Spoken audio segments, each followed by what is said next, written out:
Bien, nous allons démarrer. Bonsoir à tous et à toutes. Donc, j'ai le plaisir ce soir d'accueillir François Braun. François, on se connaît depuis très longtemps. Il a été notamment patron des urgences et du SAMU de Metz. Puis surtout, ça a été mon président de SAMU Urgences de France. Il a quitté SAMU Urgences de France pour devenir ministre de la Santé et des Solidarités. C'est la raison pour laquelle je lui ai demandé de venir nous parler de santé et politique. Monsieur le ministre, François, tu as la parole.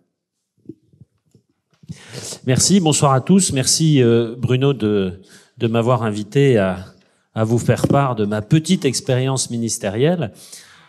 Inattendue, c'est le moins qu'on puisse dire, mais surtout extrêmement riche et extrêmement intéressante et qui m'a permis de réfléchir un petit peu au lien entre santé et politique et pourquoi finalement ça marche pas. Et ça, on s'en rend un peu compte tous les jours.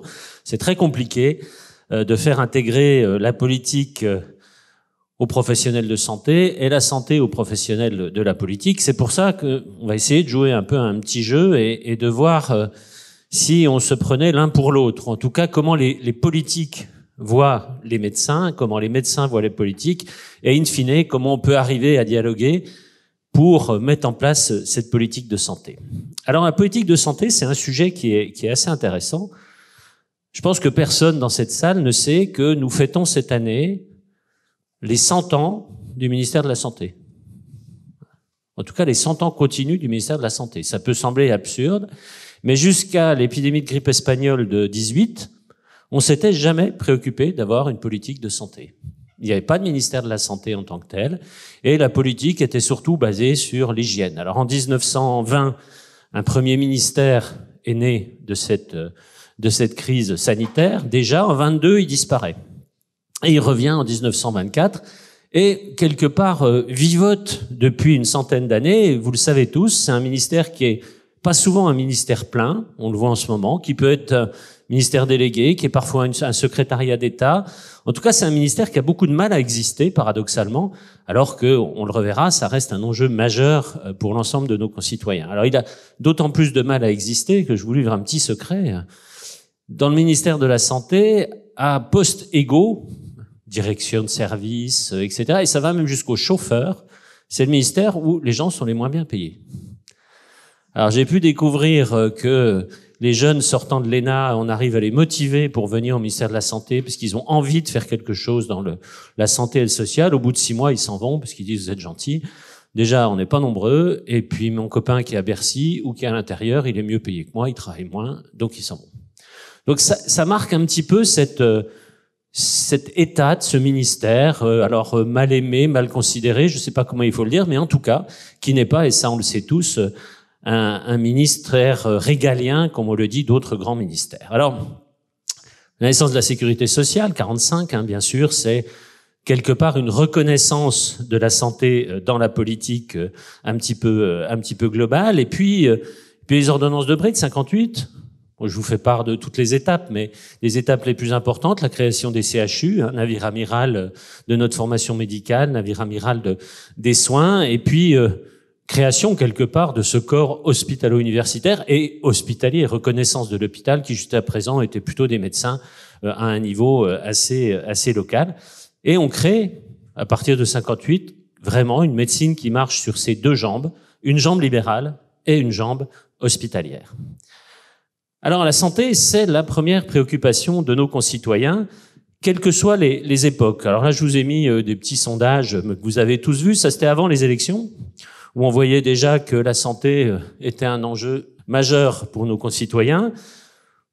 L'accès aux soins essentiel, ça c'est Médecins du Monde ou Médecins sans frontières, je ne sais plus qui met ça en avant, c'est Médecins sans frontières. Et puis vous voyez, enjeu des dernières élections, en avril 22, les Français considèrent que ça va aller moins bien la santé dans les années qui viennent et sont inquiets. C'est un sujet qui vient très en priorité. Alors si on vient un peu plus proche maintenant, Le Monde, décembre 2023, l'avenir du système de santé est une préoccupation de nos concitoyens qui est importante, de la même façon que les difficultés en matière de pouvoir d'achat. Donc quand on voit ça, on se dit forcément, si c'est la préoccupation, une des préoccupations majeures des Français, ça doit être une des préoccupations majeures des politiques. On met beaucoup d'argent dans la santé, vous voyez, par rapport au pourcentage du PIB. La France, c'est le deuxième en partant du haut. En haut, c'est l'Allemagne. Et pour autant, vous voyez, c'est entouré en rouge. Eh bien, les Français se sentent pas forcément en bonne santé. Un peu plus de 40% se sentent en bonne santé, alors qu'on est un des pays autour de nous qui met le plus d'argent dans la santé. Et on va voir que ça a une incidence dans la réflexion du politique. Alors, le politique, devant tout ça, il est bien perplexe. Il se dit que c'est un petit peu le chaos quand même, ce système de santé, et que la politique de santé, elle doit mettre tout ça en ordre de marche. Je vous en dirai un mot, en tableur Excel éventuellement, pour que ce soit compréhensible plus facilement.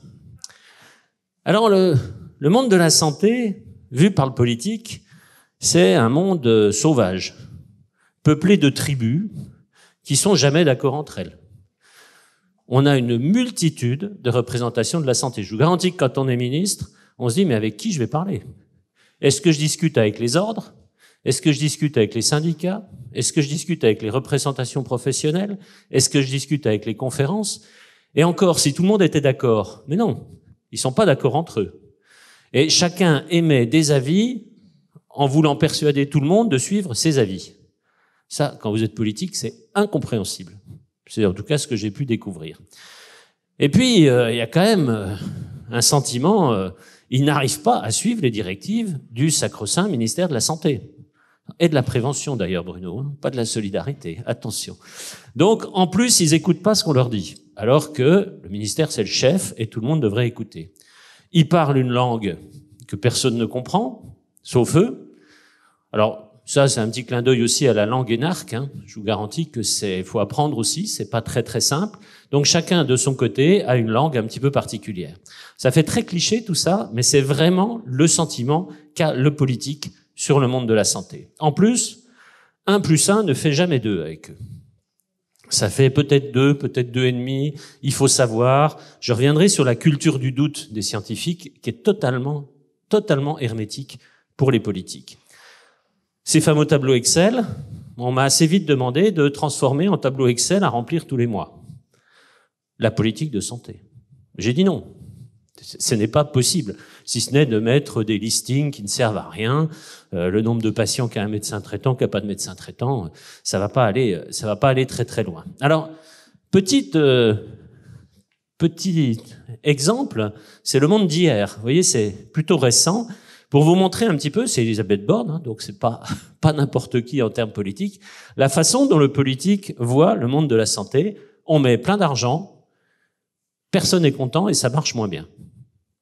Donc voilà, schématiser la vision qu'a le monde politique aujourd'hui de notre système de santé. Alors, face à cette situation, et en plus une temporalité, j'y reviendrai, qui est très particulière, mais ça, j'y reviendrai un petit peu après. La santé est en plus quelque chose de complexe quand on va chercher la définition de l'OMS, qu'on commence à élargir à la santé globale, à ce système de One Health. Pour la petite histoire, tout au début, quand je suis arrivé, on commençait à parler de santé globale. Et je disais, mais il faudrait qu'on fasse un ministère de la santé One Health. Ce serait quand même beaucoup plus logique, vu les interactions entre la santé animale, la santé environnementale, etc. On pourrait avancer plus. Et on m'a dit, ça existe déjà. Je dis, ah bon? Bon, ça existe déjà, parfait. On m'a dit, oui, c'est Matignon. Ah, excusez-moi. Effectivement, d'accord. Donc, ce concept plus global doit être géré à un niveau plus global, ce qui n'est pas complètement aberrant. Quand vous entrez justement cette santé globale et toute la politique autour des changements climatiques, autour, on voit en ce moment les inondations, les incidences que ça va avoir sur le monde animal, le monde végétal et puis la santé humaine, alors là, c'est extraordinaire, c'est incompréhensible. C'est quelque chose qui ne rentre pas dans des cases prédéfinies au niveau de notre monde politique. Donc dans ces cas-là, la tendance, elle est quand même d'aller voir un peu ailleurs ce qui se passe et pas forcément se préoccuper de toutes ces problématiques. Et quand bien même quelqu'un comme le président de la République se préoccuperait de ce genre de problématiques, même article du Monde d'hier, citation également, finalement, on a une première ministre qui se dit de quoi se mêle le président quand il va parler des déserts médicaux. Donc, on voit bien qu'il y a un certain malaise au niveau de ces sujets de santé pour le monde politique. Soit on s'en occupe pas, soit on s'en occupe, et quand on s'en occupe, il y en a qui trouvent qu'on s'en occupe trop. Bref, quelque chose d'assez compliqué. Pourtant, le politique aime la santé, aime les médecins, aime les professionnels de santé. Si on prend ce que disait Jean-Louis Touraine, donc médecin, ancien député, disait c'est assez simple, en fait, le médecin possède un capital sympathie, une notoriété locale qui assure une partie du socle électoral. Voilà le principe de base, en tout cas, on dit les politiques aiment les médecins parce que les médecins sont des relais politiques au niveau territorial et permettent d'agrandir le socle électoral. Bon, après, pourquoi les médecins font de la politique? Alors, on le croit, on le croit pas. En tout cas, je pense que c'est vrai au début, c'est une volonté de santé publique, de pouvoir défendre la santé publique qui pousse les professionnels de santé à faire de la politique. On verra après, on a un bon exemple où ça tourne assez rapidement. Alors, on parle souvent de ce lobby médical au niveau du Parlement. C'est un fantasme. Ça a existé il y a 50 ans, il y a 60 ans, ce n'est plus le cas. Vous voyez, aujourd'hui, on a 17 professionnels de santé sur les 500 et quelques députés. Ça, c'est pas franchement un lobby. Et si on regarde, alors on dit oui, mais les députés, c'est pas ça. Mais par contre, les sénateurs, oui, il y a beaucoup de médecins parmi les sénateurs. Il y en a 16 sur 348 sénateurs.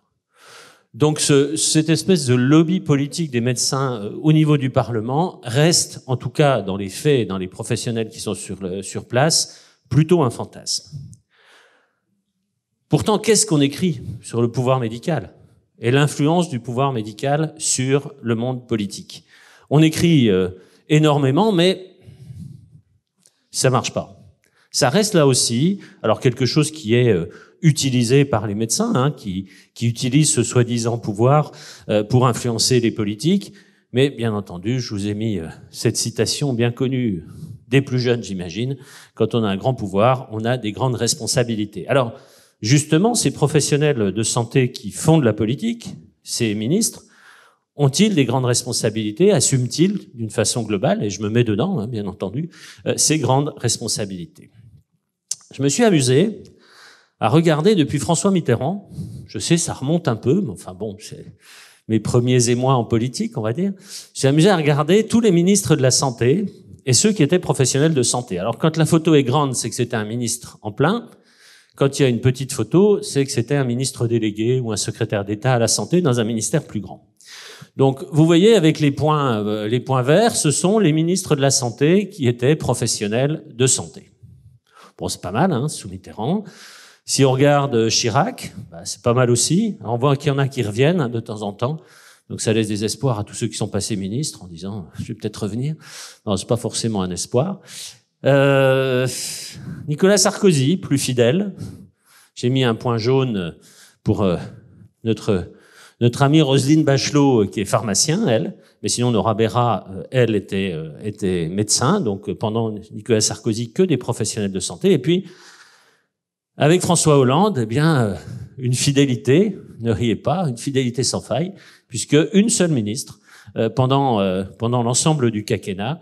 Donc, c'est le seul qui a gardé finalement cette ministre aussi longtemps. Si on regarde là maintenant, avec Emmanuel Macron, vous voyez que ça se répartit, 3 médecins, une pharmacien, voilà. Donc, on a une répartition à peu près homogène. Mais ça représente quoi finalement? Je me suis intéressé aussi pour voir l'ensemble de ces professionnels de santé pendant toute cette longue période, depuis 81, pendant les 2/3 du temps, le ministre de la Santé était un professionnel de santé. Est-ce que vous avez vu la différence ou pas? C'est la grande question. Alors, ce qui est important, c'est effectivement de se dire il faut que ce soit un professionnel de santé. Mais là aussi, je vais vous dévoiler quelque chose. Ce qui est important, c'est le rang protocolaire. Alors, le rang protocolaire, c'est votre numéro, c'est l'ordre dans lequel vous entrez dans la salle quand il y a des trucs très officiels, et c'est censé marquer les priorités du gouvernement. Moi, j'étais au rang protocolaire 14, entre la culture et le sport. Bon, je vous rappelle, première préoccupation des Français, peut-être finalement pas la première préoccupation gouvernementales. Agnès Buzyn était numéro 8, donc c'était déjà un peu mieux. Et aujourd'hui, notre ministre de la Santé et du Travail est numéro 2 du gouvernement.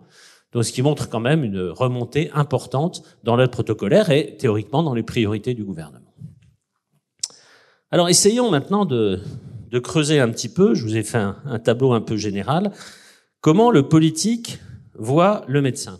Et puis après, on jouera comment le médecin voit le politique ou l'énarque d'une façon générale. Là aussi, vous allez me dire, c'est des clichés. Peut-être, mais c'est vrai. C'est vraiment comme ça qu'on s'analyse l'un l'autre, finalement. Alors, médecin, déjà, c'est quelqu'un de barbu. Ouais, bon, d'accord.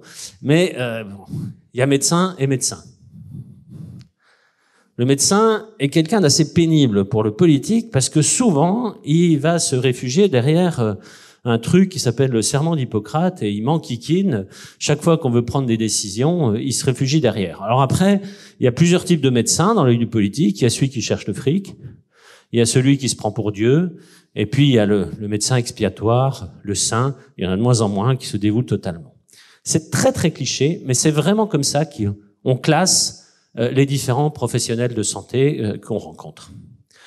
Les médecins, j'en parlais tout à l'heure, tribus particulières, ils n'arrêtent pas de se taper dessus entre eux, mais quand on va les chercher, pas de bol, ils se réunissent tous et ils nous tapent dessus. Je ne parlerai pas de l'expérience des négociations conventionnelles avec les médecins libéraux, mais quand on les voit un par un, tout va bien. Et puis, quand on commence à prendre des décisions et qu'ils se mettent tous ensemble, eh bien, on se fait taper dessus parce qu'il y a un effet de groupe qui est particulièrement important. Ils aiment la lumière. Et ça, le journaliste et le politique l'a bien compris. Vous mettez un médecin sur un plateau de télé ou devant une caméra, c'est extraordinaire. Et en plus, pour le politique, comme pour le journaliste, ça image très très bien le fait qu'ils ne sont pas d'accord entre eux. Donc ça, c'est une faille, bien entendu, que nous avons, en tout cas que nous montrons devant le public, et qui est facilement exploitée par le politique, et qui lui fait dire, in fine, ça sert à rien que je leur demande leur avis, puisque de toute façon, ils seront d'accord, ils seront pas d'accord, donc je vais décider sans demander leur avis. On va jouer au petit jeu un petit peu dans le sens inverse, mais ça, vous le connaissez très bien, comment nous, médecins, nous voyons le politique. Là aussi, il y a plusieurs types de médecins, il y a plusieurs types de politiques. Vous avez des visions à long terme et vous avez des visions à court terme, ce qui rejoint les difficultés du phénomène de la temporalité dont je parlerai tout à l'heure. Vous avez l'hôpital entreprise, bien entendu, avec les professionnels qui voient ces énarques à la tête de nos hôpitaux. Alors on fait souvent un mélange entre énarques et politiques, donc les énarques deviennent politiques, les politiques sont énarques. C'est pas tout à fait vrai, mais bon, le mélange est pas forcément injuste. On les voit comme des dieux, on a même fait une chanson pour eux. Vous connaissez tout ça quand on en a parlé des 35 heures. Le politique, les fonctionnaires ne fichent rien, les médecins, on travaille comme des fous. Je vous garantis que c'est pas vrai et j'ai vu dans mon cabinet des énarques, des administratifs qui travaillaient comme j'ai jamais vu des docteurs travailler, et c'était du 20 heures par jour et tous les jours. Et puis encore un petit clin d'œil. Voilà, on est mal payé, ils sont bien payés, on peut pas dormir, ils dorment. Enfin, c'est des choses qu'on voit un petit peu partout dans l'ensemble des publications entre guillemets médicales. Alors, la problématique de tout ça, et quand on est professionnel de santé et qu'on arrive au ministère, on se dit il va falloir qu'on arrive à concilier finalement ces deux visions, la vision du professionnel de santé et la vision du politique. Alors, pourquoi concilier ? J'aime beaucoup utiliser cet exemple. Vous prenez une boîte en carton, vous mettez un cône à l'intérieur, puis vous faites un trou sur le côté et un trou sur le dessus. Vous demandez au médecin de regarder sur le côté, vous demandez à l'énarque, entre guillemets, de regarder au-dessus. Ben, le médecin va vous dire dedans c'est un triangle et l'énarque va vous dire dedans c'est un cercle. Ils ont raison tous les deux, mais ils ont tort aussi tous les deux. Et si on n'a pas si on n'essaie pas en tout cas d'avoir cette double vision des problèmes, quelque part d'être politique, mais d'être aussi et de rester professionnel de santé, probablement on se trompe. Je donne un exemple très simple, récent. Je suis revenu à l'hôpital et le directeur me dit de faire un choix. En tout cas, il y a un arbitrage à faire sur un nouveau scanner au service des urgences. Alors forcément, je me sens très concerné. En plus, c'est moi qui avais lancé l'idée avant de partir. Et il y a deux possibilités. Il y a une possibilité de mettre le scanner dans les urgences Bon, c'était le plus simple, on a les locaux. Et puis, il y a une possibilité. Alors, le chef de service actuel dit non, je le veux pas là, parce que s'il sert à d'autres urgences, les gens vont encombrer mes urgences, donc je veux qu'on le mette ailleurs. À proximité, mais ailleurs. Le mettre à proximité et ailleurs, c'est 8 mois de travaux supplémentaires, avec un scanner qu'on doit changer, qui va probablement tomber en panne avant, et c'est 600 000 € de plus. Mon choix de professionnel, c'est de dire, ben non, il faut écouter les professionnels, c'est eux sur le terrain. Mon choix d'administratif, peut-être de ministre, c'est de dire 8 mois, 600 000 €, c'est pas justifié, donc on laisse le projet initial. Et c'est en tout cas la décision que j'ai prise. Si j'avais probablement pas eu cette vision un petit peu plus dégagée, j'aurais pris une autre décision. Et je pense qu'il faut avoir cette vision. On peut jouer à ça avec le 6 et le 9, le W et le M. C'est exactement pareil. Tout ça pour vous dire que, à la tête, entre guillemets, de ce ministère de la Santé, je ne sais pas s'il faut un professionnel de santé entouré de politique ou un politique entouré de professionnels de santé. Mais ce dont je suis sûr, c'est qu'il ne faut pas un politique entouré de politique et un professionnel entouré de professionnels de santé, parce que là, pour le coup, il aura une vision qui sera beaucoup trop restreinte de l'ensemble des problèmes à venir. Alors, intéressons-nous à ces professionnels de santé devenus ministres sans être politiques. Ces fameux ministres issus de la société civile, ce que je ne considère pas comme une injure, contrairement à beaucoup de politiques professionnelles. Finalement, vous voyez, c'est très peu. C'est que 16% du temps, depuis François Mitterrand. Alors, issu de la société civile, je l'ai traduit en n'ayant jamais eu de mandat électif politique. Et c'est pour ça que Kouchner, je l'ai mis qu'une fois, parce que après, quand il est revenu, il avait quand même une coloration politique beaucoup plus importante. Vous voyez que c'est les femmes qui gagnent, avec Agnès Buzyn, qui est restée le plus longtemps. Et puis, je vais revenir sur son nom.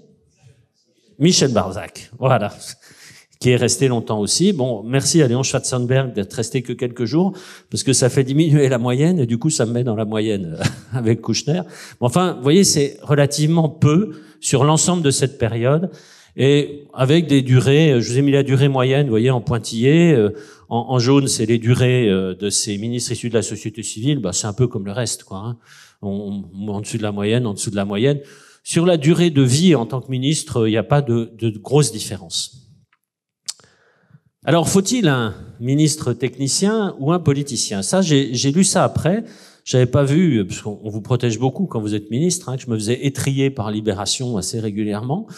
Donc, bon, on découvre ça après, ça n'a pas d'importance. Mais cette question de savoir technicien ou politicien ou les deux, elle est essentielle. Récemment aussi, dans Le Monde, une tribune sur disparition de la société civile au gouvernement qui fragilise la démocratie. Je vous invite à la lire, elle est assez intéressante, avec justement cette mise en avant de cette vision qui est indispensable d'avoir une vision de la société civile, de ne pas être un politique strictement politique, de n'avoir comme métier que la politique, parce que vous perdez un certain angle de vue. Mais ce qu'il dit quand même dans cette tribune, ce qui n'est pas totalement neutre, parce qu'il fait de la formation, c'est qu'il faut former les médecins ou les professionnels de santé qui arrivent à ces postes à la politique.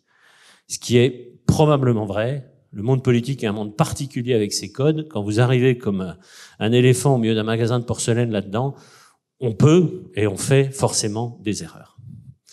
Alors, est-ce qu'on a honte d'être de la société civile? Non, hein, pas du tout. Et est-ce que les ministres qui sont passés ont peut-être des regrets sur ce qu'ils ont fait? Comment on analyse un peu notre passage? Alors, vous avez peut-être lu cet article qui est très intéressant. Si c'était à refaire, des ex-ministres de la Santé sont revenus sur 20 ans de réforme. Alors dedans, on a quand même 3 professionnels de santé. On n'a qu'une qui est Agnès, qui était issue de cette société civile, en fait, sans mandat électif préalable. Alors, différents sujets sur lesquels ils sont revenus, et c'est assez intéressant de voir cette autocritique limitée. Le numerus clausus, 71. Tout le monde dit numerus clausus, c'est une honte. Très bien. Ok, on voit bien ses effets aujourd'hui, on le voit depuis plusieurs dizaines d'années d'ailleurs. La fin d'obligation de garde en 2002. C'était Mattei, oui, forcément, on diminue les gardes. On voit les conséquences maintenant sur l'ensemble du dispositif. La liberté d'installation, qu'on remet en cause très très régulièrement. 2007, première remise en cause un petit peu sérieuse. Le fameux lobbying médical qui intervient et on revient en arrière alors qu'on sait que contraindre et faire de la coercition aujourd'hui dans un monde de pénurie médicale sur les médecins aurait des effets exactement inverses à ce qu'on veut faire. J'y reviendrai. Le bas salaire des IDE, des AS, la tarification à l'activité à l'hôpital, cette fameuse T2A, tout ça, les ministres qui l'ont porté disent maintenant, oui, c'était probablement une erreur. Ce qui montre quand même une analyse et une autocritique. Et puis, cette loi HPST, le pouvoir au directeur, avec, je vous le rappelle, à l'époque, le président de la République, Nicolas Sarkozy, qui disait « À l'hôpital, c'est extraordinaire. Tout le monde a le pouvoir de dire non, personne n'a le pouvoir de dire oui. Je veux que quelqu'un ait le pouvoir de dire oui. » Et on met donc en avant le directeur de l'hôpital. Alors, au milieu de tout ça, il y a une information qui circule beaucoup, et je voudrais vous faire sortir cette information de la tête. C'est le côté financier du monde de la santé. Le monde de la santé, le PLFSS, enfin la loi de financement de la sécurité sociale, c'est 250 milliards, même un peu plus. C'est le plus gros budget de l'État. Et de loin, devant tous les autres ministères. Il y a beaucoup d'argent dans la santé, énormément. Mais pour autant, moi je m'inscris en faux sur le fait de dire que Bercy, c'est le diable. Ce n'est pas Bruno Le Maire qui décide de ce qui se passe dans la santé. Simplement, comme dans toute famille, comme dans tout couple, il y a des discussions sur le budget. Vous avez un budget qui est limité, enfin limité à 250 milliards, ça va quand même, enfin qui est limité. Et puis il y a des choix à faire. Et ces choix, ce sont ce qu'on appelle les réunions d'arbitrage qui se font à Matignon, autour du ou de la première ministre. Et dans ces réunions d'arbitrage, on défend sa position, on défend son bout de gras. J'en ai gagné, j'en ai perdu.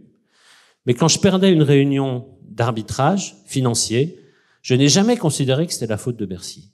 Je considérais que j'avais mal défendu mon dossier. C'était peut-être pas le moment, je n'avais pas les bons arguments. Mais se défausser systématiquement en disant « c'est pas moi, c'est Bercy », non, c'est pas acceptable. Et c'est quelque chose que j'entends encore aujourd'hui en permanence. C'est quelque chose qui est très répandu dans le rang des syndicats parce que c'est ce qu'on va leur dire. On va leur dire « vous savez, on va pas vous augmenter, mais c'est pas de ma faute, c'est la faute de Bercy. » Et puis comme ça, on se dédouane. Eh bien non, on se dédouane pas. Je pense que quand on est ministre, on doit assumer l'ensemble de ces décisions et l'ensemble des échecs qu'on peut avoir dans les arbitrages. Bon, ça c'était pour le clin d'œil. Alors, je vais revenir sur trois points principaux qui ouvriront peut-être la discussion sur cette difficulté de vivre ensemble entre la santé et la politique. Le premier, c'est la temporalité. La temporalité est quelque chose d'essentiel. Ça, je l'ai appris, probablement à mes dépens et peut-être un peu plus tard. La temporalité du monde de la santé est une temporalité longue. Quand on prend des décisions en politique de santé, on n'a pas d'effet au bout de 6 mois. Au mieux, on a des effets au bout de quelques années. Quand je suis arrivé, j'ai dit très clairement, on va retourner la terre, on va planter, enfin on va semer, on va aider pour que ça pousse et on devrait commencer à récolter vers mi-2025 les premiers effets de tout ce qu'on a lancé, que ce soit sur les IPA, que ce soit sur d'autres choses. Bon, ça c'est incompréhensible pour le politique. Le politique, la temporalité politique politicienne, je dis pas tous les politiques, elle est de quelques mois, elle est au mieux à l'échéance de la prochaine élection. Et quand vous lancez un projet de politique de santé, tout de suite ce qu'on va vous dire c'est bon j'aurai des résultats, dans 3 mois ce sera quoi, dans 6 mois ce sera quoi, etc. Et c'est très très difficile à intégrer. Et c'est probablement pour ça que des décisions sont prises qui nous, professionnels de santé, nous semblent aberrantes, on y reviendra, mais qui, pour le politique, semblent intéressantes parce qu'elles ont un effet, ne serait-ce que sur l'électorat, extrêmement court. Alors, ce sujet de temporalité, il n'est pas que dans la politique. Je pense que vous avez lu, ou sinon je vous invite à lire Les ingénieurs du chaos, c'est passionnant, qui précise que, justement, on est dans l'heure de l'immédiateté. Les selfies, les réseaux sociaux, et il n'y a plus de possibilité d'argumenter. C'est le nombre de likes qui dit si c'est bon ou si c'est pas bon. Regardez un peu les réseaux sociaux des politiques, ça n'arrête pas. Et ce qu'ils recherchent, c'est systématiquement cette vision immédiate. Les questions au gouvernement, qui sont un exercice particulier, bon, une fois qu'on a compris que ça ne servait pas forcément, si ce n'est le député qui pose la question, vous vous rendez compte, vous regarderez que l'intérêt d'un certain nombre de députés, pas tous, fort heureusement, c'est de simplement faire la capsule vidéo, comme ils disent, de leur intervention et de mettre ça sur leurs réseaux sociaux pour se faire quelque part exister. Alors revenons sur cette notion de temporalité par rapport à ce que je vous disais tout à l'heure. Le numerus clausus 71, quand il y a eu le numerus clausus, je vous rappelle quand même que c'était à la demande des médecins et avec le soutien des médecins qui voyaient beaucoup trop de gens s'asseoir autour de la table pour un gâteau qui augmentait pas forcément. Donc à l'époque où ça a été décidé, immédiat, oui, ça semblait intéressant. Absence de réflexion sur du temps long. La fin de l'obligation de garde. Oui, bien sûr, les médecins sont des citoyens comme les autres. Ils ont le droit de se reposer la nuit, ils ont le droit de se reposer le week-end. Alors pas à l'hôpital. À l'hôpital, on n'a pas le droit. Mais en tout cas, en libéral. Bah oui, ça semble évident quand on dit ça. Aucune projection sur l'avenir et sur la crise qu'on a actuellement sur la permanence des soins. Liberté d'installation, je reviens pas là-dessus, les bas salaires non plus. La tarification à l'activité à l'hôpital, souvenez-vous, pour les plus anciens, le budget global, c'était une aberration avant. C'est-à-dire, on augmentait votre budget de l'hôpital du même pourcentage pour tout le monde, que vous augmentiez votre activité, que vous diminuiez votre activité. On a des hôpitaux qui se sont fait des bas de laine extraordinaires avec ça. Donc l'idée de dire on va faire un budget lié finalement à votre activité réelle n'est pas absurde. On en voit aujourd'hui l'ensemble des dérives et cette cohorte de patients âgés, polypathologiques, compliqués, qui se précipitent vers l'hôpital et l'hospitalisation privée qui se taille la part du lion sur des patients, entre guillemets, plus faciles. HPST, le pouvoir au directeur, je disais tout à l'heure, on en voit les effets, on en voit les limites aujourd'hui, la volonté de médicaliser plus la gouvernance de l'hôpital, le rapport Clarisse 1, connu de tout le monde, le rapport Clarisse 2, que j'ai demandé, connu de personne, parce que toujours pas remis officiellement au ministre, j'espère que ça viendra, mais avec des propositions extrêmement intéressantes sur la médicalisation de l'hôpital. Les dérives de l'intérim, je reviens là-dessus parce que ça, je l'assume totalement, d'avoir bloqué l'intérim médical. L'intérim médical, c'est une chose qui est extrêmement intéressante quand vous avez des médecins qui sont en congé longue durée, des choses comme ça. On a tous vu la dérive de cet intérim médical, maintenant paramédical, avec des professionnels qui jouent la surenchère, qui se font payer plus pour quelques heures de travail que quasiment un mois. En tout cas, vous avez les tarifs des urgentistes, avant que je sois ministre, sont montés jusqu'à 5 000 € pour 24 heures. C'est-à-dire plus qu'un PH qui débute sur un mois. Dérive inadmissible. On a pris une décision, on a appliqué la décision avec difficulté, et moi je commence à voir à droite à gauche, ah oui, mais c'est pas terrible, on a perdu des docteurs, c'est la faute de la limite de l'intérim. Donc là aussi, toujours avoir une vision, en tout cas essayer d'avoir une vision à long terme, laisser l'intérim se développer, c'était faire disparaître le statut de praticien hospitalier à très court terme et les médecins de l'intérieur des hôpitaux. Donc cette notion de temporalité, elle est vraiment essentielle dans la différence entre la vision politique et la vision professionnelle des choses, et il va falloir travailler avec ces deux visions. Deuxième point que j'aimerais que vous reteniez, c'est la culture du doute. Nous, professionnels de santé, nous sommes élevés dans la culture du doute. Nous avons beaucoup de connaissances, mais on nous apprend dans nos études de médecine, je pense que c'est toujours pareil, à toujours douter de sa décision. Ça ne veut pas dire qu'on prend pas de décision et qu'on la suit pas, mais on toujours remettre en question notre élément de réflexion. Je me souviens quand je suis formé à la réanimation médicale, c'était il y a longtemps, un de mes premiers maître, entre guillemets, de stage, passé la visite en réanimation, m'avait dit « Tu remets en cause systématiquement tout le programme qu'a mis en place celui qui était avant toi. Pour probablement, in fine, dire qu'il a raison et continuer le programme.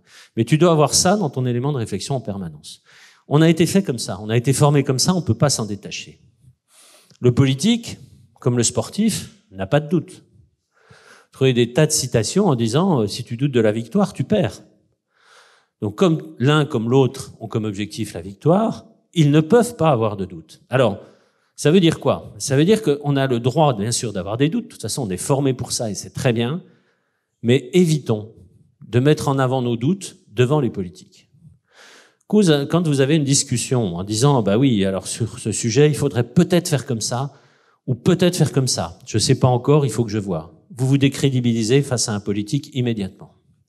Cette culture du doute, gardons-la pour nous, travaillons avec nos doutes, mais face au monde politique, comme face aux journalistes, je les mets un petit peu pareil, petit clin d'œil, n'exprimez pas vos doutes.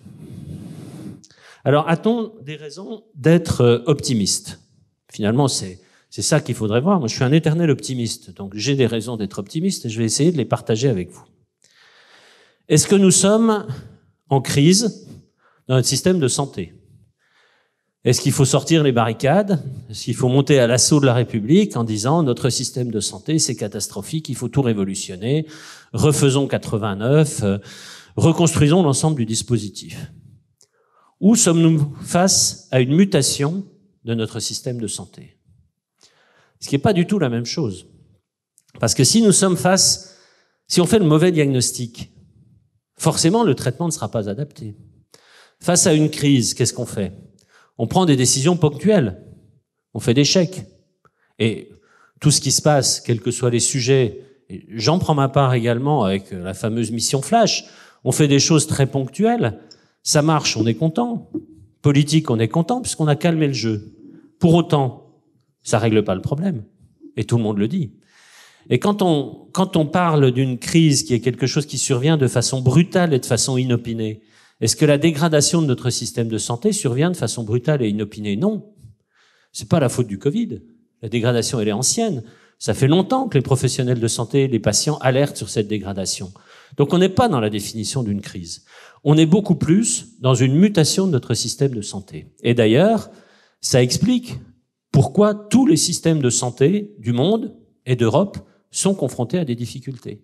Parce que cette mutation, elle est liée à la mutation de la société, elle est liée à la mutation de la médecine, elle est liée à plein de mutations qui sont connexes et qui font qu'on est dans un changement. Alors, la différence, c'est quoi? C'est au lieu de mettre des mesures, alors les mesures sont utiles, hein, c'est comme le paracétamol sur la fièvre. Il n'y a pas de problème, il faut prendre des mesures. Mais si on ne traite pas le fond, si on n'a pas le traitement étiologique, ça marche pas. Et le traitement étiologique dans la crise du système de santé, en tout cas j'en suis maintenant persuadé, c'est d'accompagner cette mutation. Toute mutation fait des bonnes choses et des moins bonnes. Faire un clin d'œil à Bruno, je vais pas refaire l'homme de Néandertal. Ça a été des années de procès au Conseil de l'Ordre. Mais en tout cas, dans toute mutation, il y a des bonnes et des mauvaises choses. Eh bien, les bonnes choses, il faut les accompagner, il faut les mettre en avant. Et les mauvaises choses, il faut les combattre. C'est quoi les bonnes choses? Les bonnes choses, c'est les IPA. Les bonnes choses, c'est l'exercice pluriprofessionnel. Les bonnes choses, c'est la vision holistique de la médecine. Les bonnes choses, c'est le renforcement du lien ville-hôpital. Les mauvaises choses, c'est la financiarisation excessive de notre système de santé. Ça devient n'importe quoi. De la biologie, de la radiologie, de la naphate et demain, des soins primaires. Donc on voit bien que dans cette mutation, il y a un accompagnement qui doit être fait avec un rôle un petit peu d'arbitre, en tout cas de censeur, que devrait être, selon mon idée, l'État dans cette dérive. Alors, pour réconcilier un petit peu tout ça, nous avons essayé, c'est dommage, on n'en parle plus trop, le Conseil national de la refondation en santé, qui a bien fonctionné, je ne sais pas si les uns et les autres vous y avez participé. On a fait plus de 1000 réunions à travers toute la France, localement, pour voir les solutions, pour accompagner les mutations avec une reconversion un petit peu de la décision. On n'est plus dans quelque chose, en tout cas dans ce qu'on voulait faire, qui était pyramidal, mais dans quelque chose qui venait du terrain pour le terrain. Et les ARS, par exemple, venaient en accompagnement de ces mutations. Des solutions clés en main. Clés en main pourquoi? Parce que, comme je vous le disais, pour le politique, il ne faut pas qu'il y ait de doute. Et pour le politique, il faut surtout avoir des jalons courts. Quelle que soit la politique de santé que l'on voudrait mettre en avant, il faut quelques éléments à rentabilité rapide pour que elle soit acceptée par le politique. Et puis par le terrain, pour le terrain. Et enfin, je terminerai par une remarque, parce que j'entendais hier Marc Fesneau, le ministre de l'Agriculture, qui parlait de cette fameuse loi qui a été présentée au Conseil des ministres, finalement pour l'agriculture, qui est une loi de programmation, d'après ce que je comprends, un petit peu pluriannuelle. L'intérieur, pour la sécurité, la justice, l'armée, maintenant l'agriculture, ont des lois de programmation pluriannuelles, pour voir loin. La santé n'en a pas. Et la santé remet en cause, tous les ans, finalement sa politique, par remise en cause tous les ans du budget, dans le cadre du PLFSS. C'est, à mon sens, cette vision courte versus la vision longue, et c'est un blocage important aujourd'hui de tout développement de la politique de santé. Alors, je vous parlais de l'équipe qui travaillait beaucoup. Juste cette dernière diapo pour rendre hommage à toute cette équipe. Vous n'avez pas encore tout le monde là, il y en avait plus que ça. Ça, c'est une équipe qui est autour du ministre, parce que si vous n'avez pas ça autour de vous, c'est impossible de bosser et de prendre en charge tous les sujets. Voilà, j'espère que je vous ai un peu donné quelques idées, quelques pistes de réflexion sur cette notion de temporalité, sur cette notion de culture du doute par rapport à ce monde qui nous anime autour avec les politiques et surtout, je crois ce qui est important, sortir de cette idée que nous sommes en crise pour plutôt être sûr que nous sommes dans une mutation de notre système et que cette mutation, il faut qu'on l'accompagne. Je vous remercie.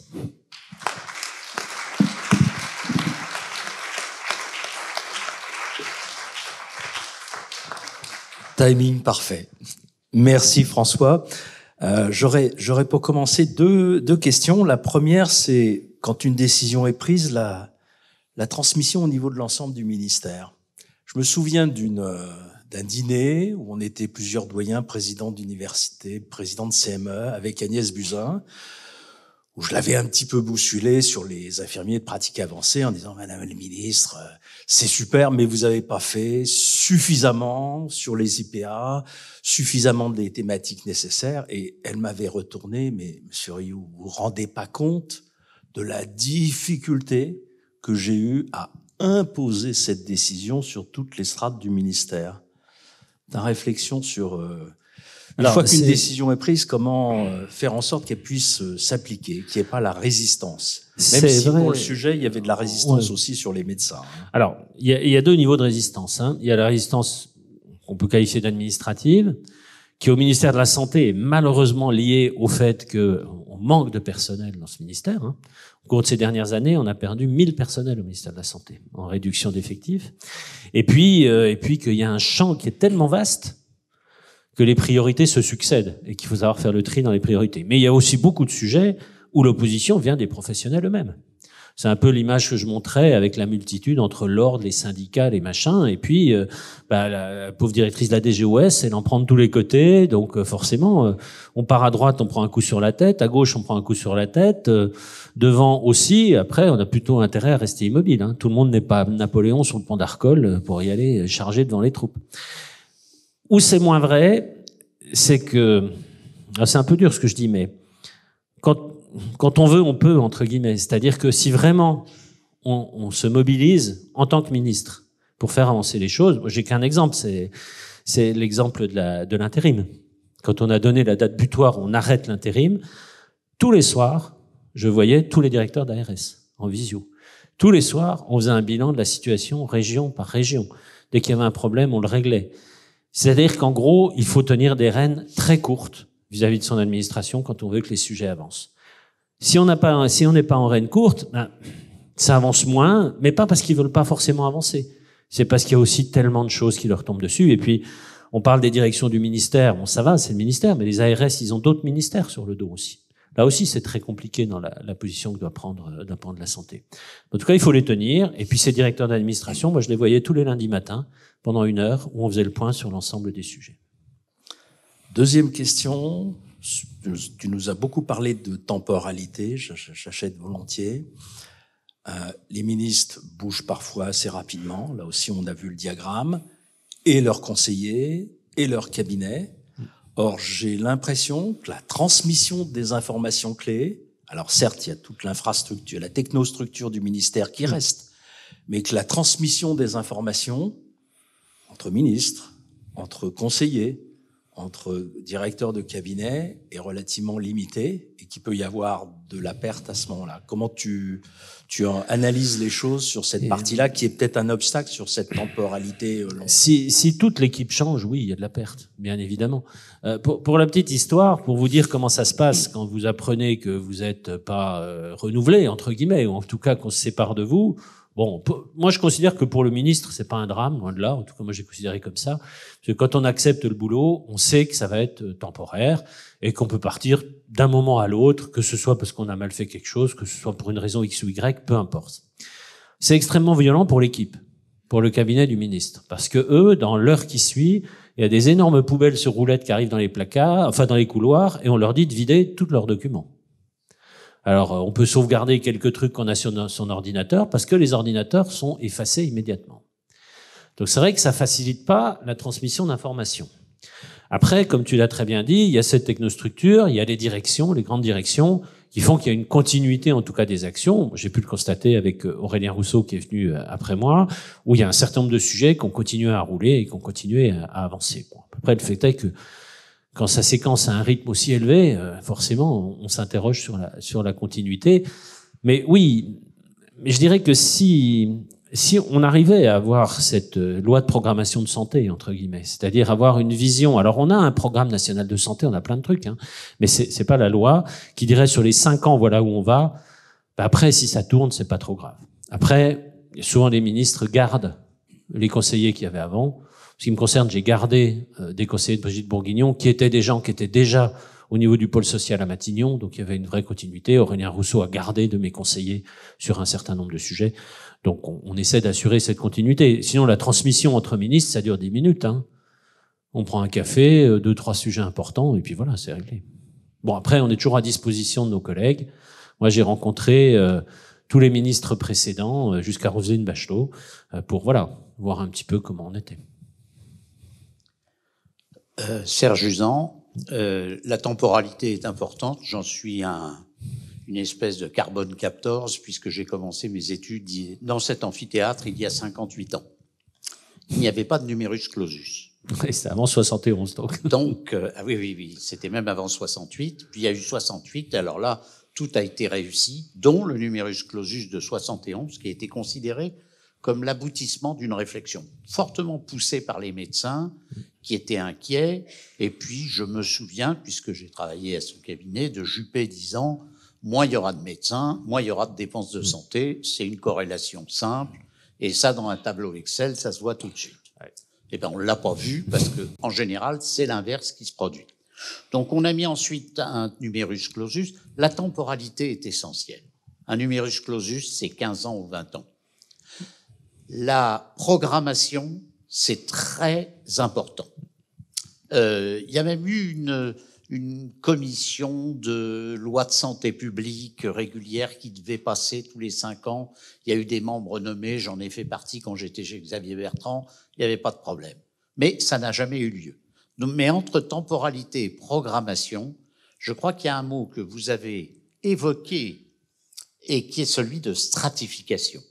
Stratification des priorités, stratification des objectifs, parce qu'aujourd'hui, on a l'impression que l'objectif, c'est mettre des médecins dans les déserts médicaux, alors qu'ils ont plutôt tendance à en partir. Je ne parle pas du cas de certains neurologues qui vont se mettre à faire de la médecine esthétique, mais c'est quand même assez criant comme conception surréaliste. Mais toujours est-il que les infirmières de pratique avancée, et là, à l'ordre, je ne me suis pas fait que des amis quand j'ai défendu cette position, je crois qu'il faut stratifier les objectifs pour les malades et penser, comme vient de le penser un député qui a fait une proposition de loi, où les étudiants collés de pas loin pourraient être récupérés pour faire quand même des médecins qu'on mettrait dans les territoires défavorisés. C'est-à-dire qu'ils seraient défavorisés par le nombre de médecins et défavorisés par des médecins comme si on aimerait voler dans un avion où le pilote a été reçu après examen du jury. Donc, est-ce que cette notion de stratification des priorités et de programmation, vous avez l'impression que ça va finir par passer ? Je suis tout à fait d'accord avec cette analyse. Je vais la pousser un tout petit peu. Moi, j'ai toujours été persuadé, déjà quand on regarde les difficultés du système de santé, j'ai discuté avec mes homologues européens, on se voit quand même assez souvent, tous les pays européens ont des problèmes. Et puis même au-delà, le Japon, les États-Unis, le Canada. On a tous des difficultés actuellement. Ce qui me fait dire que c'est pas une crise, c'est plutôt une mutation qui est globale. Même les Danois, on dit le Danemark c'est extraordinaire, etc. Non, ils sont dans de grandes difficultés. L'Allemagne, il leur manque 300 000 professionnels de santé en ville. Donc on est tous dans ces difficultés. Ce qui m'a fait dire que c'est pas la politique de santé et l'organisation des soins seuls qui pose un problème. Et quel est le point commun entre toutes ces politiques qu'on a depuis 50 ans ? Le point commun, c'est qu'on a une politique de l'offre de soins. Et d'ailleurs, on a une direction de l'offre de santé, de l'offre de soins. Et cette politique de l'offre de soins, elle va bien quand on a une offre qui est supérieure aux besoins. Ce qui a été le cas des 30 Glorieuses, ce qui s'est passé après. Et ce qu'on a voulu porter avec le CNR, c'est pour ça qu'on allait dans les territoires, c'est quels sont les besoins. Et la priorité, si on doit la stratifier, la première priorité, c'est de répondre aux besoins de santé de la population. Et les besoins de la santé de la population ici, dans cet arrondissement, sont pas les mêmes que dans la Moselle-Est, dans le Pays Basque, etc. Ce qui alimente le fait de ne pas avoir une politique forcément descendante et pyramidale. Donc je crois que ça, c'est la première chose. Et pour ce qui est des IPA, mais on a eu de longues discussions avec Bruno sur le sujet des IPA, de toute façon, on ne peut pas répondre aux problèmes d'aujourd'hui en augmentant le nombre de médecins qui rentrent en médecine, parce que ce sera dans 10 ans ou dans 15 ans. La seule solution, et je l'ai toujours dit, c'est de faire la guerre avec les troupes qu'on a. Et les troupes qu'on a, eh bien, ce sont les paramédicaux, ce sont les autres professions de santé. Et si on ne travaille pas avec les autres professions de santé, on ne s'en sortira pas. Donc pour moi, la première priorité, c'est répondre aux besoins, et la deuxième, c'est travailler en transversalité avec les professions de santé. Mais voyez le scandale que ça a créé quand j'ai commencé à dire que les pharmaciens allaient pouvoir vacciner, et non seulement vacciner, mais en même temps prescrire eux-mêmes la vaccination, faire des tests pour les infections urinaires, etc. Les ordres ont suivi. Paradoxalement, même si le Conseil de l'ordre des médecins qui s'était positionné, le président très fort, a eu quelques agitations dans son conseil et s'est fait un petit peu taper dessus par les confrères, mais il a quand même tenu bon. Par contre, eh bien, c'est toute la masse que je vous montrais avec ces beaux moutons du Pays Basque, là. C'est les syndicats, les machins, les trucs. On dit, ah ben non, on peut pas. Ah ben non, vous vous rendez pas compte, mais quand on vaccine, c'est un moment privilégié pour discuter de prévention avec le patient. Il dit, vous vous fichez de moi. Enfin, je veux dire, voilà.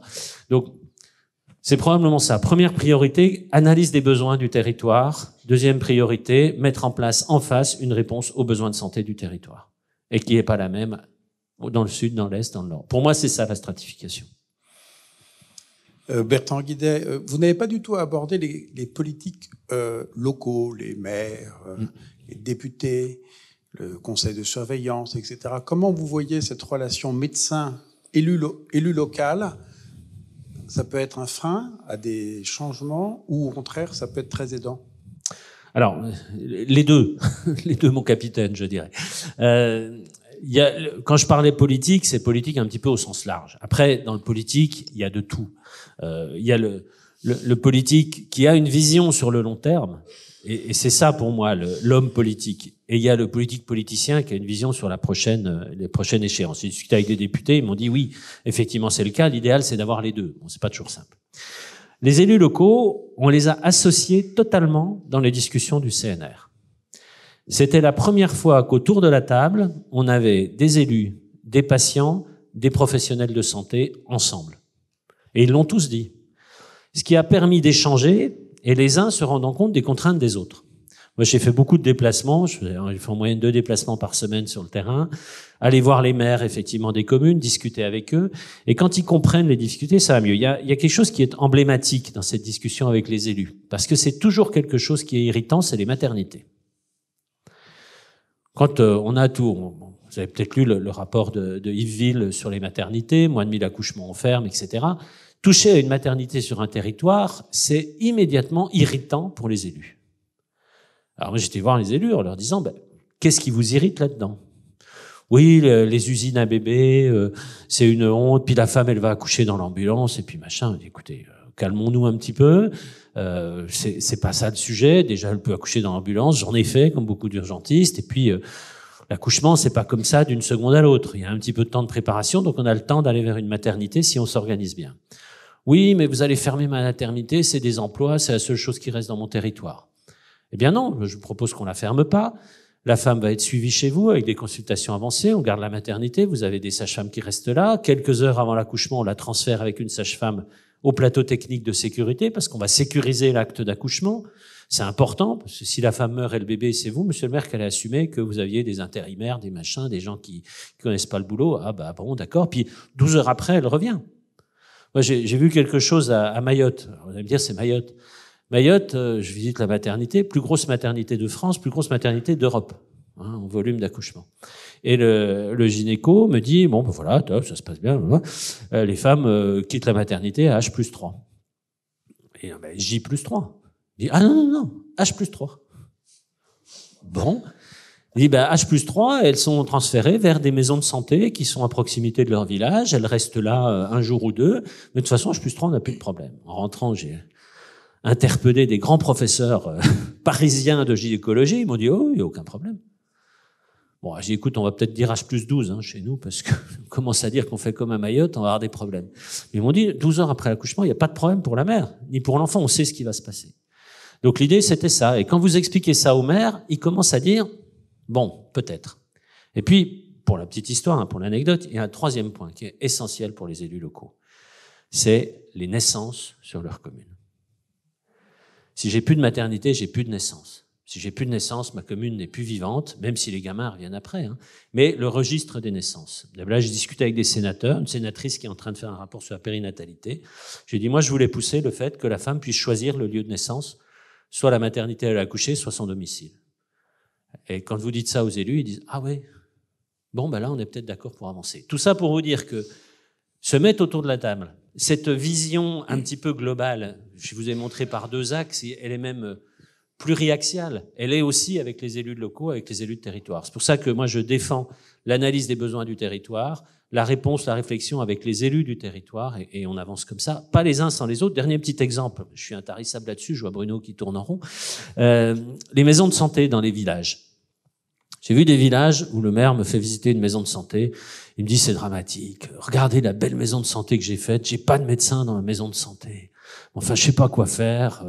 Voir la maison de santé. Il me dit, regardez ce beau bureau médical. Un beau bureau médical de 8 mètres carrés. Je dis, mais vous savez, c'est petit, pour la table d'examen, puis un truc pour se laver les mains, etc. Bah oui, mais l'architecte nous a dit que c'était bien. Ah ouais, d'accord, mais enfin bon. Et vous avez discuté avec les médecins du coin avant de faire de cette maison? Non, je leur ai fait, puis je leur ai dit, venez. Bon, bah ils viennent pas. Et vous avez d'autres élus qui ont fait l'inverse, qui ont réuni les médecins, qui se sont réunis à plusieurs de plusieurs villages, qui ont réuni les médecins des différents villages, et qui ont dit, bon, on va faire quelque chose. Et puis ils ont laissé les médecins définir les locaux dont ils avaient besoin, avec les infirmières, avec l'assistante sociale, avec toutes les structures qu'il y a autour, kiné, ergo, et c'est devenu des trucs qui marchent super bien. Et pour compléter, parce qu'il n'y a plus un médecin, et il faut dire la vérité aux gens, il n'y aura plus un médecin dans chaque village. Il n'y aura plus une maternité dans chaque bourg. Il n'y aura plus 680 services d'urgence partout, parce que les urgences, c'est pas ça. C'est pas de la permanence des soins. Je crois que là aussi, il y a besoin d'un langage de vérité, qui est désagréable pour les politiques à porter auprès de la population. Et inversement, vous avez le côté facile de dire dans sa campagne, on va obliger les médecins à s'installer, vous allez voir ma bonne dame, vous allez avoir un docteur, dans les 5 ans, il y a un docteur qui revient sur le territoire, il n'y a pas de problème. On s'en fiche parce qu'il y aura eu l'élection entre-temps.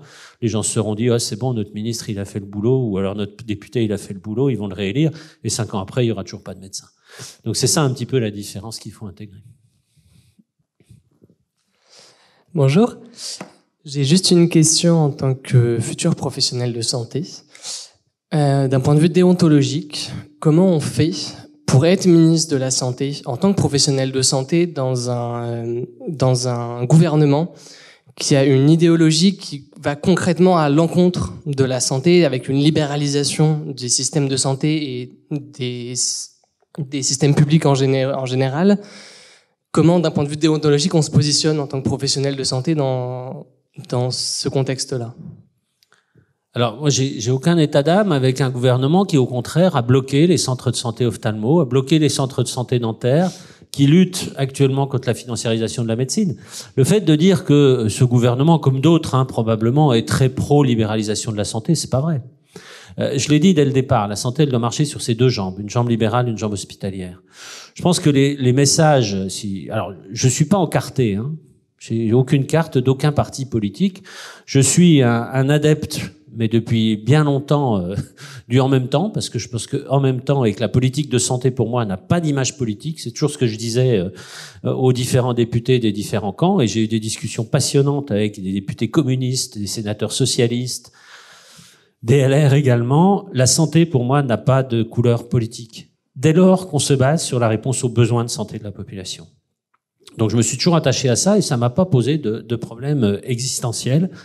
Après, qu'il y ait des sujets qui soient plus compliqués à traiter, mais qu'il faut traiter, que ce soit la fin de vie, que ce soit d'autres sujets comme ça, que ce soit la discussion autour de l'aide médicale d'État, j'ai pas eu à les traiter moi directement. On avait commencé à en parler. Mais en tout cas, je me suis jamais senti en difficulté par rapport à ma déontologie dans ce que je mettais en avant au ministère de la Santé. Alors peut-être que des analystes pourraient dire que j'ai fait des erreurs dans certains coins, mais quand je lutte, et le gouvernement, puisque c'est pas moi tout seul, contre les dérives de l'intérim médical, je ne crois pas que ce soit une libéralisation de la santé. Au contraire, c'est revenir dans un cadre beaucoup plus contraint et organisé. Bonsoir, Renaud Pierroux, je suis médecin et barbu et prof ici à cette fac. Moi, je m'intéresse beaucoup aux personnages politiques dans leur fonctionnement. et dans les décisions qu'ils prennent, comment ils arrivent à se documenter, pas uniquement ceux qui sont médecins, qui sont arrivés pendant 12 mois, qui connaissent encore la situation, mais ces personnages politiques qui prennent des décisions. Et j'ai des fois l'impression qu'ils n'ont pas le temps d'aller regarder. Je crois même que de temps en temps, ils cherchent la souris ou un mulot et ils essayent de mettre sur l'écran. Ils sont pas forcément la possibilité. Est-ce qu'il y a un problème de ce côté-là ou est-ce que finalement tout est cadré et les personnages politiques sont super au fait des éléments un peu techniques et scientifiques? Non, on peut pas être super au fait de tous les éléments, y compris quand on est professionnel de santé. Vous savez, moi, quand j'ai dit oui, pour la petite histoire, ce que j'ai demandé à la première ministre, c'est, je lui ai dit, je n'y connais rien en financement de la santé. Voilà. Elle dit, c'est pas grave, on vous aidera, on mettra des gens pour vous aider. Et quand je suis arrivé en juillet, le premier des sujets, c'était le PLFSS, qui est discuté en octobre. Bon, moi, je suis pas du genre, alors c'est peut-être le problème des professionnels de santé, moi, je suis pas du genre à prendre des décisions quand je comprends pas ce qui s'est passé derrière. Donc, j'ai demandé à un des hauts fonctionnaires, directeur d'une administration, je lui ai dit, écoute, on a 1 mois, tu me fais 2 fois par semaine le budget de la santé pour les nuls. Puis on a commencé à la base, et puis voilà, puis j'ai appris. Bon, ça c'était parce que je voulais avancer. Après, la chance que l'on a, c'est de choisir son équipe. Son équipe, c'est son cabinet. Directeur de cabinet, directeur adjoint, etc. Et je vous avoue qu'au début, c'est très difficile, parce que moi, je pense que je suis comme vous. Quand je traite un sujet, je le prends depuis le début, je vais chercher la biblio, voilà, pour me faire une idée, j'ai du doute. Bon. Là, on n'a pas le temps. J'ai commencé à faire ça, au bout de 15 jours, je me suis dit, c'est mort, c'est pas possible. Donc, il faut faire confiance. Donc, il faut avoir des gens en qui on a confiance, qui, eux, préparent les dossiers. Et préparer les dossiers, c'est, in fine, sur un sujet, avoir une note de 2 pages maximum, et puis avoir des questions d'arbitrage in fine. Alors le ministre arbitre, in fine c'est lui qui prend la décision quand il y a plusieurs choix, mais il faut faire confiance, ça c'est sûr. Et il faut avoir une équipe qui est extrêmement solide autour de soi. Mais c'est impossible, quand vous voyez les ministres qui passent d'un ministère à l'autre, ça étonne tout le monde, en disant ils passent, j'en sais rien, de l'agriculture à la culture, puis à l'éducation, puis à je sais pas où. C'est impossible. Oui, c'est impossible. Une seule personne, à part quelques-uns, il y a quand même de sacrés cerveaux dans l'État. Il y a des énarques qui sont pas de notre niveau, je vous le garantis, qui sont vraiment qui ont une capacité d'analyse phénoménale. Mais globalement, c'est pas possible. Donc, il faut être bien entouré et puis faire confiance et savoir décider. Bonsoir. Je suis un des étudiants de la faculté. Alors, c'est peut-être une question du coup qui va être un peu naïve, mais en fait, c'était par rapport à la stratification d'une part dont on a parlé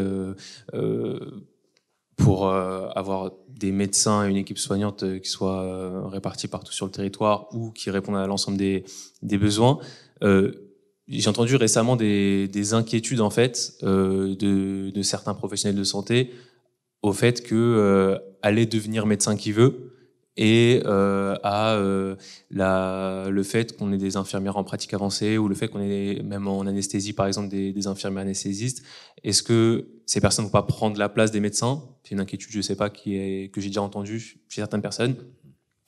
Et du coup, est-ce que en abrogeant par exemple le numerus clausus et en permettant l'accès au métier de la santé à plus de monde, est-ce qu'on n'abaisse pas le niveau de la santé, le niveau du soin? Et du coup, dans le même esprit, quelle est la place en fait de la médecine libérale et pourquoi est-ce que c'est souhaitable en fait qu'il y ait plus de centres de santé privés qui sont un peu usines effectivement. Voilà, c'est un peu long. Mais... Vous voyez que vous avez la culture du doute.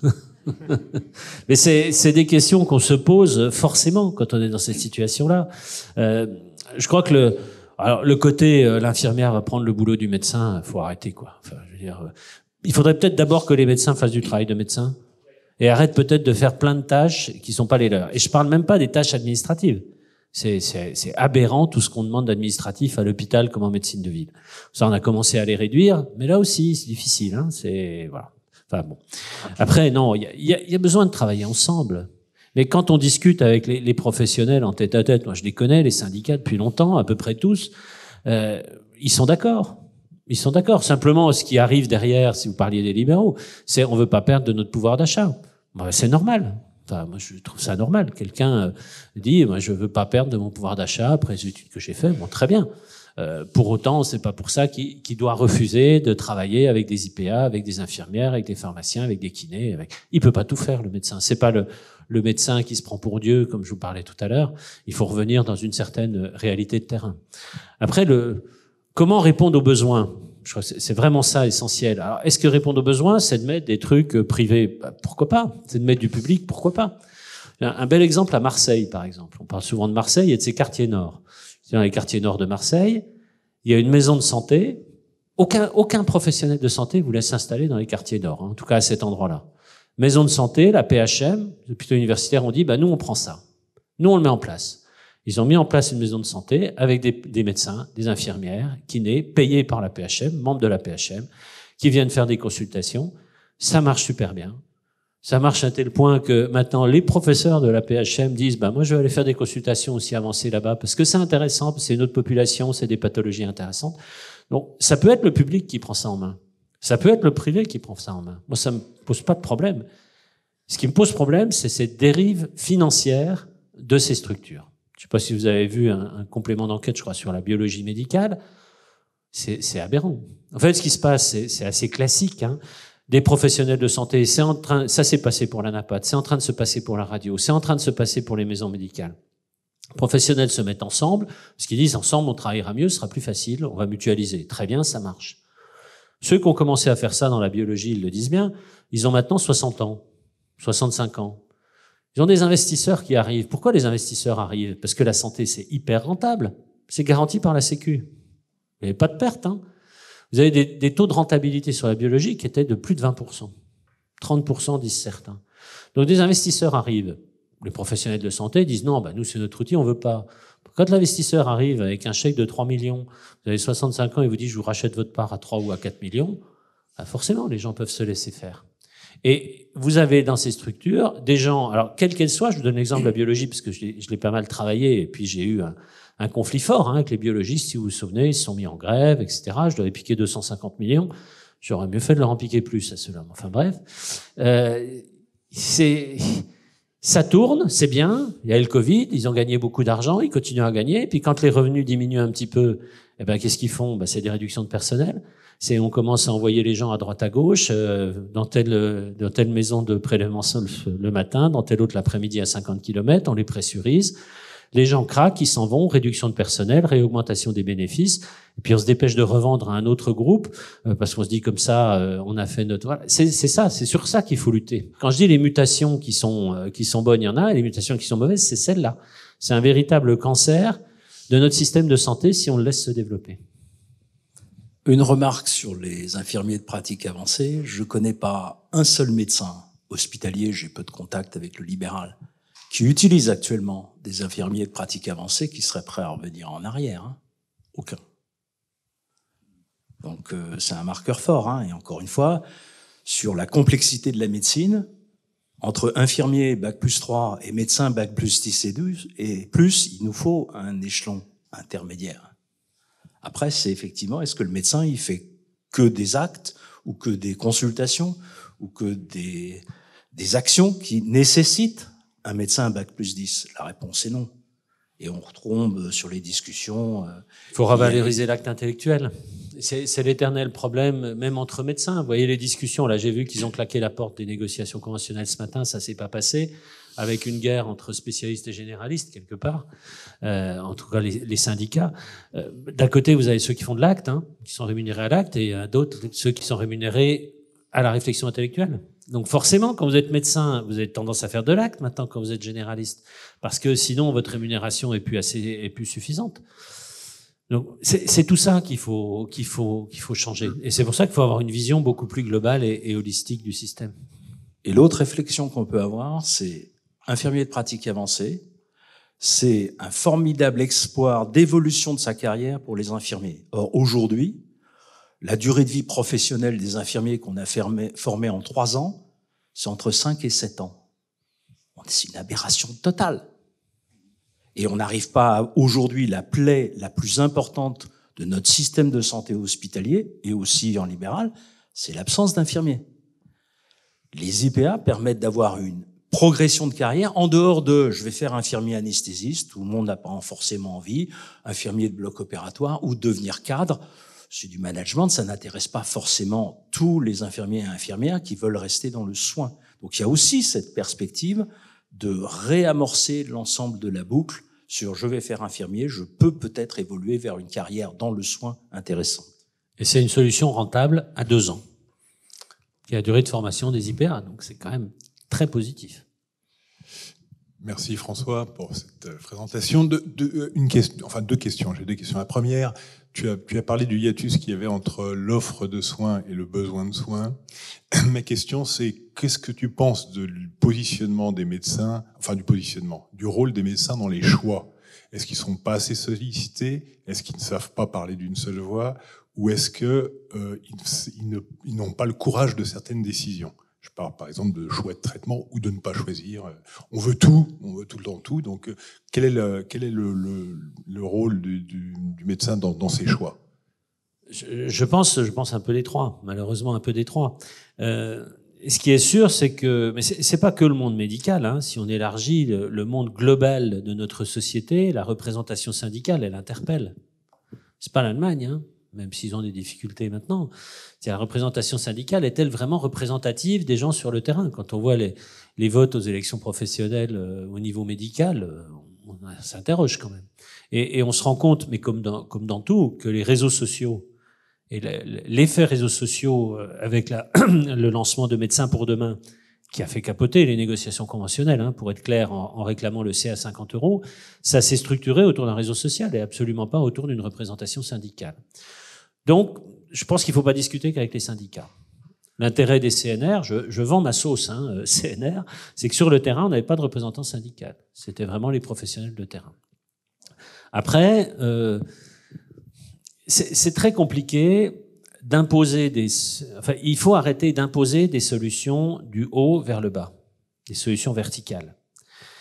Et c'est ça que les médecins et les professionnels de santé ne veulent pas. En tout cas, c'est le sentiment que j'ai. Parce que des décisions qui sont prises pour la globalité ne s'appliquent pas forcément sur le terrain. Un exemple simple, je suis allé à Mayotte, les médecins libéraux de Mayotte m'ont expliqué que les trucs sur les cartes vitales, les machins, etc., c'était très bien, mais eux, leurs patients, il n'y en a aucun qui avait une carte vitale. Donc c'était pas ça et les médecins traitants, ça n'existe pas là-bas, ou très très peu. Donc renforcer le médecin traitant, ils disent vous êtes gentil, mais nous ça marchera pas. Donc l'intérêt d'aller sur le terrain, de voir les difficultés du terrain et de résoudre localement les problèmes. Après, tu vas me dire, on va pas faire des petites chapelles sur les 1000 territoires à peu près qu'on a sur l'Hexagone, rien qu'on parle de l'Hexagone. Non. Et c'est là que le rôle de l'État, le rôle de sa représentation sur le terrain, le rôle de l'ARS est essentiel. C'est-à-dire sur cette base de besoins et de solutions territoire par territoire, comment on coordonne tout ça pour avoir une logique un peu plus élevée. Pas d'autres questions? Je peux. Ouais. C'est une question. Je n'aurais pas ta réaction personnelle, mais ta réaction avec un peu de recul. Comment tu as vécu la réaction de certains syndicats et notamment des syndicats dont tu présidais par rapport à ta position de ministre une fois que tu l'as été? Ah bah les copains font pas de cadeaux, hein. Non mais moi après je m'attendais pas à avoir des cadeaux, ce serait malsain d'ailleurs s'il y avait des cadeaux. Au contraire, il faut continuer à se battre. Mais ce que j'ai essayé de faire, c'est d'apporter cette autre vision. Tu vois, et ça c'est difficile. Par exemple, quelque chose j'ai rediscuté depuis avec les syndicats, les intersyndicats bien entendu.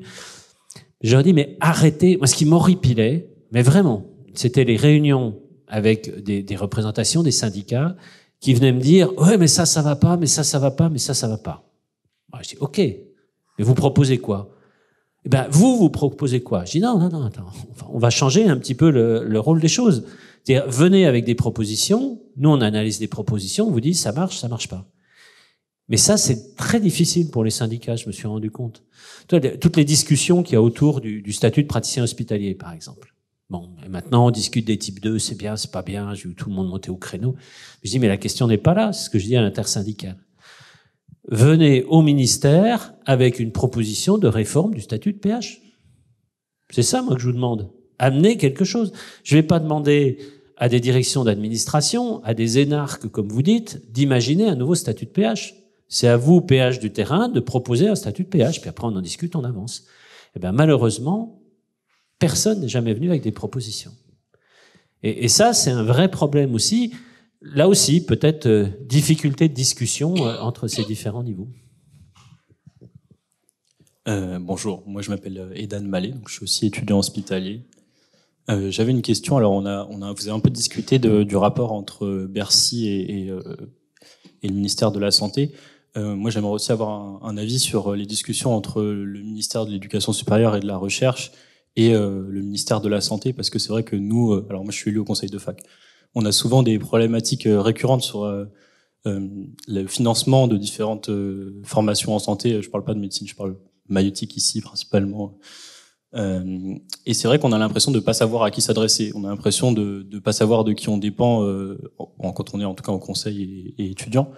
Et plus précisément sur la médecine, on a l'impression de pas savoir à qui faire remonter les informations quand on a des réformes sur nos études ou quand on a des demandes ou en tout cas des interrogations.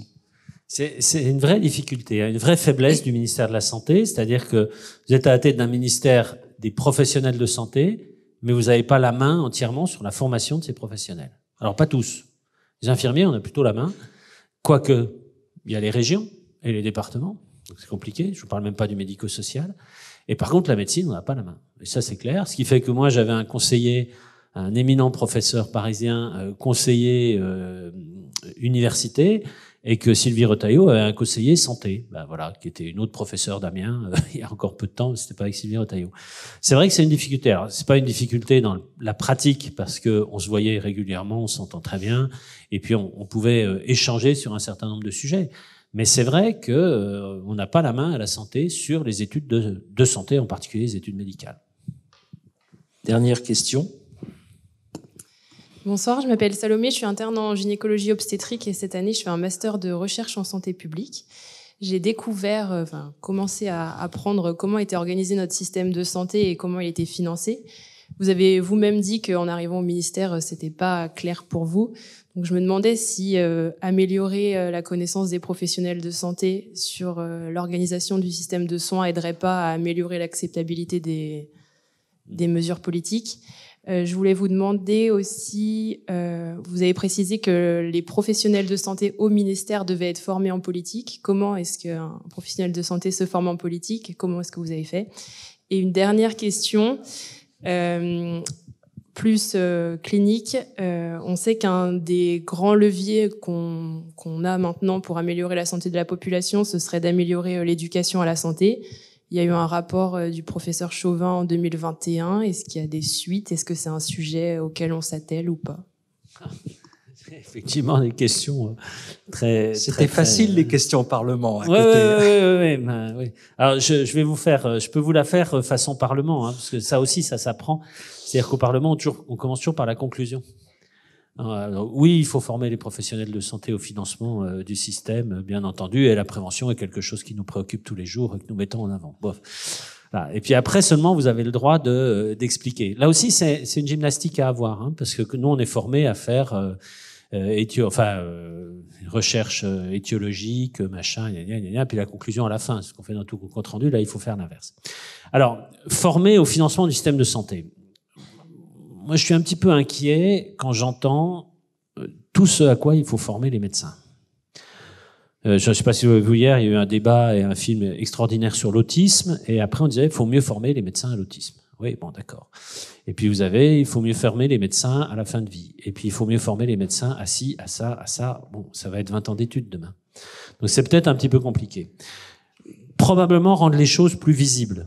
Bon, si moi j'ai pu le comprendre en un mois, je pense que tous les professionnels de santé peuvent le comprendre. Expliquer un petit peu comment ça marche.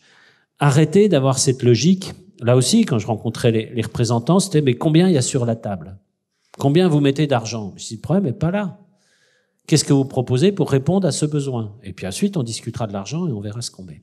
Donc là aussi, il faut changer un petit peu notre façon de voir les choses. Mais enfin, c'est quand même pas très compliqué, je pense, pour les professionnels de comprendre que le budget de la santé, comme tous les budgets, c'est un budget qui est clos quelque part, hein, qu'on va pas déborder, qu'il y a des répartitions entre les médicaments innovants, les machins, les spécialistes, l'hôpital, et puis que dans ce budget, il faut qu'on arrive à trouver des solutions. Bon, voilà. Je pense que ça, c'est assez pratique. Alors, former les professionnels à la politique. J'ai dit ça parce que l'article du Monde le disait. Hein. Il faut apprendre les codes, ça c'est sûr. Quand je suis arrivé dans mon discours en arrivant, fait rapidement, j'ai dit j'ai pas les codes. Je suis désolé, j'ai pas les codes. Effectivement, je les avais pas. Alors on les apprend. Alors soit vous êtes bien entouré, vous vous entourez bien avec des gens qui connaissent ce monde politique et qui vont vous expliquer au fur et à mesure. Ça a été mon cas. Soit vous dites je vais me former en politique. Je vois beaucoup de médecins qui vont aller se former à Sciences Po, etc. Ben oui, c'est très bien, mais après, est-ce que vous êtes vraiment encore un professionnel de santé pur, j'allais dire, et pas avec cette vision un petit peu détournée. Donc c'est compliqué, c'est compliqué. Je pense qu'on peut pas avoir deux métiers. On a un métier, et puis on a à côté de ça un job qui, pour le cas de ministre, est toujours un job temporaire. Et ce job, ben, on en apprend les ficelles et on avance. Après. Moi, je me suis pas joué aux politiques, hein. C'est-à-dire, j'ai continué à avancer comme je voulais. Vous m'avez pas entendu faire les petites phrases, les machins, essayer de faire chuter l'autre, parce que ça m'intéresse pas. Donc, si vous vous formez en politique, formez-vous plutôt sur le tas et attention à ne pas avoir des trop grandes théories politiques. Merci François pour cette conférence. Cette discussion très riche et que je vous propose de poursuivre autour d'un verre. Un grand merci pour tout ça.